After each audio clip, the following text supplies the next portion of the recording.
Well, good morning again, everyone. I am going to break a little bit with tradition and talk a bit about our country here on at the anniversary of the first reading of the Declaration of Independence. There was a long, tough road to hoe after that reading before the country became what it is today. And in fact, I think that it's worth noting that the first attempt that the Founding Fathers made to unite the country and to govern it through the Articles of Confederation were a dismal failure. It was a mess, with states fighting against states and general anarchy ruling within states. And the Founding Fathers back then had what I think was the courage to come forward and say, well, we tried, we gave it our best shot, it didn't work terrifically well, so we're going to try something else. And they wrote that marvelous document, the Constitution. A document that, well, along with the Magna Carta as a single document, is probably a document that has had the most influence on humanity since it was written than any other document. It's something for us as Americans to be proud of. We, the people of the United States, in order to form a more perfect union, establish justice, ensure domestic tranquility, provide for the common defense, promote the general welfare, and secure the blessings of liberty to ourselves and our posterity, do ordain and establish this Constitution for the United States of America. Boy, those were people who knew how to write back then. Isn't that a wonderful, that's all one sentence. It's a delightful sentence. Many of the values that are wrapped up in the Constitution are our Christian values, and I want to talk a bit about that in a minute. I do have a quiz, though. You can keep score, which is, and there will be a prize for anyone who knows this off the top of their head, what the last amendment to the Constitution was. I would ask how many, but of course, most people know that there are 27 amendments to the Constitution. I, of course, did not when I looked it up today. What's the last amendment to the Constitution? Okay, time's up. I will read it. No law varying the compensation for the services of the senators and representatives shall take effect until an election of representatives shall have intervened. People in the House of Representatives cannot give themselves a raise. They can only give the people who come after them, which is usually them again, but they can only give the people who come after them a raise. This is interesting. It was initially passed, so it has to pass through both houses of Congress by 2/3 majorities, right? It was originally passed in 1789, a year after the Constitution was ratified. It was just ratified, that means all 2/3, I think, or maybe 3/4 of the states have to agree. It was ratified in 1992. It took the states, our dear states, 203 years to ratify that one. But it's in the books now. 27 amendments. The Founding Fathers were particularly concerned about two forms of government, if you will. One was tyranny. They had lived as colonists under the tyranny of King George, and they wanted to assure that tyrannies could not happen in the United States. Tyrannies not only by people who came to the throne because of birth, like kings, but also tyrannies from elected officials.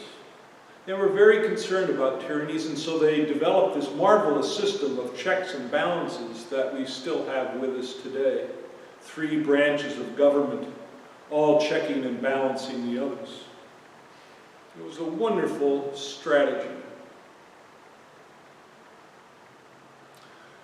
We still have to be on guard against tyrants. Tyrants can come to rule a country through the army, which is where many of them come. The army decides that they're going to install somebody as a tyrant. We've seen this in many African countries, in many South American countries over the last few decades.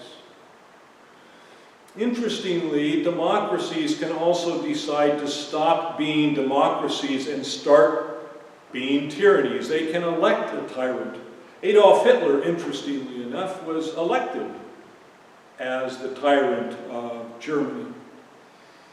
Recently, we saw Vladimir Putin elected by the people of Russia to be what's basically, as far as I can see, the next Tsar of Russia. He has unlimited powers, and he has them until he dies. That's a Tsar.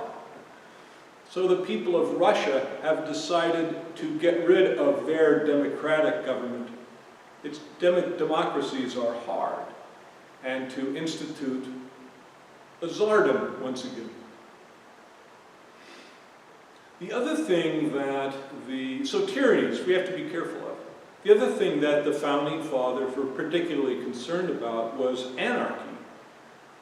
Anarchy meaning that there are kind of no rules. The mantra of anarchists are, we can do whatever we want. They had experienced some of that during the time of the Articles of Confederation. There were so few, because they were so concerned about tyranny, there were so few rules that people needed to follow, that people did whatever they wanted. And it was a disaster for the community of the United States. Anarchy, we had kind of, those of us who grew up in the era of the communists have this picture of an anarchist as usually a fairly short man with a beard who looks like he came from Russia with a Molotov cocktail in his hand. That's not the way anarchists come to us today. Anarchists are all around us. People whose mantra is, I can do whatever I want to do. We see them crowding our beaches and crowding our bars and standing in the middle of streets during a time when doing that is dangerous and in many places illegal.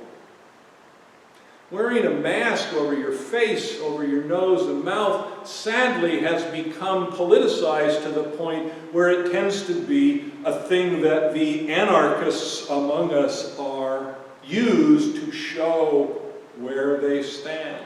They can do whatever they want, regardless of whether it is harmful to themselves, regardless of whether it's harmful to others. Sadly, I think we're going to have many, many, many tens of thousands more deaths in this country because of this creeping anarchism. Anarchism, sorry. I'm not even sure that's a word. The Founding Fathers knew, and probably took this from Scripture, that God has always been concerned about tyranny and anarchists. God has railed against tyranny through the prophets. God has railed against tyranny through Jesus' life.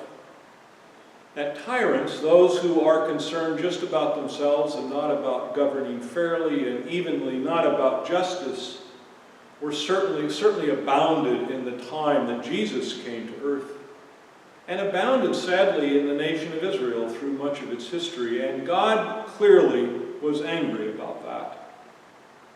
We talked last week about the exile to Babylon, viewed through the eyes of some in the nation of Israel as God's way of trying to bring the nation of Israel out of the tyranny that they had been in.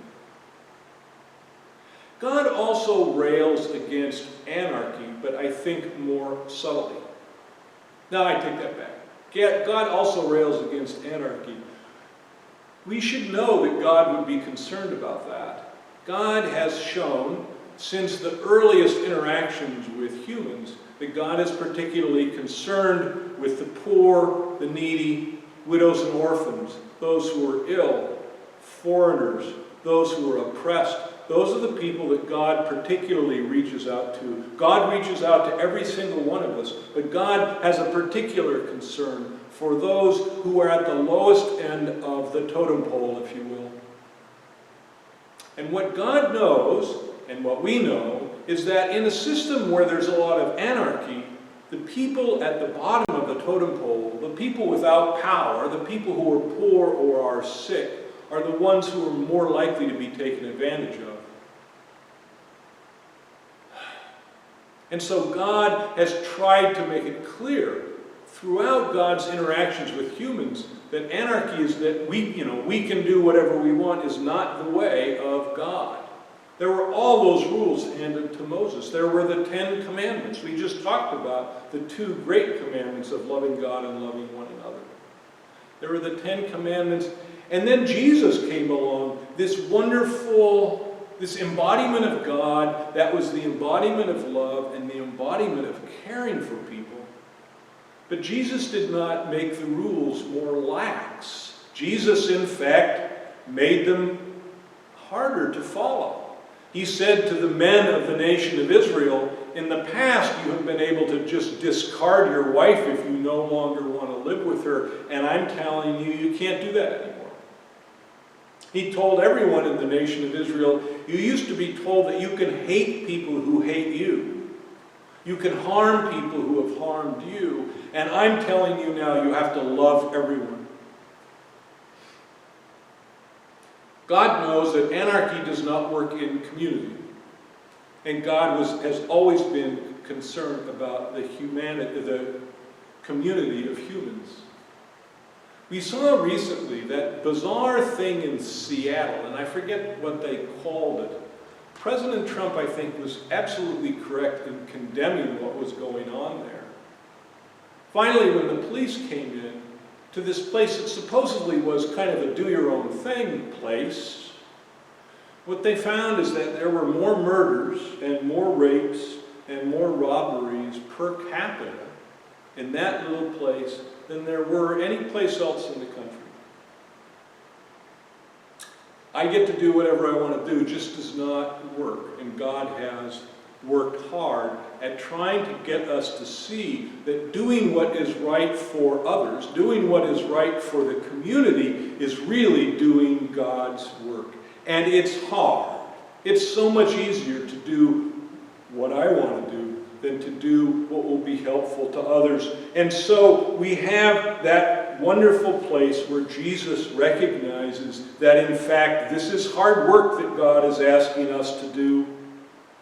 And he said that when you're engaged in this hard work, and when you're feeling downtrodden, and when you're feeling tired because of the work that you are doing, come and sit with me, take my yoke upon yourself.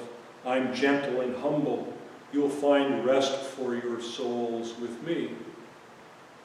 God recognizes that what we are asked to do as people of faith can be difficult at times. God asks us to do that difficult work because it's best for us as a human family and as a human community. And God sends Jesus to us, the living Jesus still, who says, if you're tired from this work, come and sit with me for a while, and I will give you rest.